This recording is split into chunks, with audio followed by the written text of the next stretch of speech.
नमस्कार और साक्षी news network और आप सभी का स्वागत है। पश्चिम बंगाल की मुख्यमंत्री ममता बनर्जी ने कुछ समय पहले कहा था कि आरएसएस में अच्छे लोग भी हैं। अब उन्होंने कहा है कि ईडी और सीबीआई के दुरुपयोग के पीछे प्रधानमंत्री का हाथ नहीं है। उनके इस बयान के अलग अलग मायने निकाले जा रहे हैं। सवाल उठ रहा है कि जब कई विपक्षी पार्टियों के नेता ईडी या सीबीआई की कार्रवाई को लेकर सीधे प्रधानमंत्री पर हमला बोल रहे हैं, तो ममता बनर्जी ने प्रधानमंत्री के प्रति नरम रुख क्यों अख्तियार कर लिया है। हम आपको बता दें कि ममता बनर्जी ने राज्य विधानसभा में दिए गए अपने महत्वपूर्ण बयान में कहा है कि उन्हें नहीं लगता कि राज्य में केंद्रीय एजेंसियों की कथित ज्यादतियों के पीछे प्रधानमंत्री नरेंद्र मोदी का हाथ है। साल 2014 से नरेंद्र मोदी सरकार की घोर आलोचक रही ममता बनर्जी ने आरोप लगाया है कि बीजेपी के नेताओं का एक तबका अपने हित साधने के लिए एजेंसियों का दुरुपयोग कर रहा है। ममता बनर्जी केंद्रीय जांच एजेंसियों की कथित ज्यादतियों के खिलाफ विधानसभा में एक प्रस्ताव पर बोल रही थीं। इस दौरान उन्होंने प्रधानमंत्री से यह सुनिश्चित करने का आग्रह किया कि केंद्र सरकार का एजेंडा और उनकी पार्टी के हित आपस में ना मिलें। तृणमूल कांग्रेस के अध्यक्ष ममता बनर्जी ने कहा, वर्तमान केंद्र सरकार तानाशाही पूर्ण तरीके से व्यवहार कर रही है। यह प्रस्ताव किसी खास के खिलाफ नहीं है, बल्कि केंद्रीय एजेंसियों के पक्षपातपूर्ण कामकाज के खिलाफ है।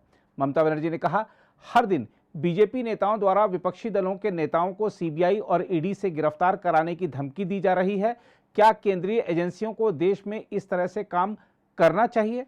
उन्होंने कहा, मुझे नहीं लगता कि इसके पीछे प्रधानमंत्री नरेंद्र मोदी का हाथ है, लेकिन कुछ बीजेपी नेता हैं जो अपने हितों के लिए सीबीआई और ईडी का दुरुपयोग कर रहे हैं।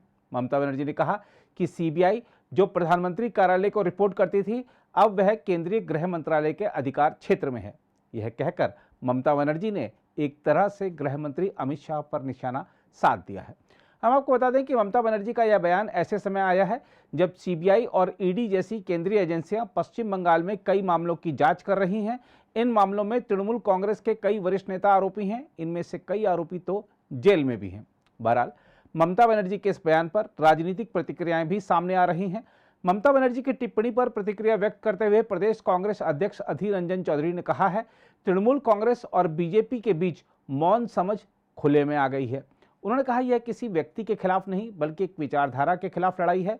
अधीर रंजन चौधरी ने कहा कि तृणमूल कांग्रेस शुरू से ही विपक्षी खेमे की सबसे कमजोर कड़ी रही है। उधर सीपीएम के प्रदेश सचिव मोहम्मद सलीम ने कहा है कि विरोधी खेमे में खलबली मचाना ममता बनर्जी की पुरानी तरकीब है। वहीं विधानसभा में विपक्ष के नेता शुभेंदु अधिकारी ने दावा किया है कि मुख्यमंत्री ममता बनर्जी प्रधानमंत्री की प्रशंसा करके और पार्टी के अन्य नेताओं पर आरोप लगाकर बीजेपी में दरार डालने की कोशिश कर रही हैं। उन्होंने कहा, भ्रष्टाचार के मामलों में अपने नेताओं की गिरफ्तारी के बाद से तृणमूल कांग्रेस पूरी तरह से अस्त व्यस्त है।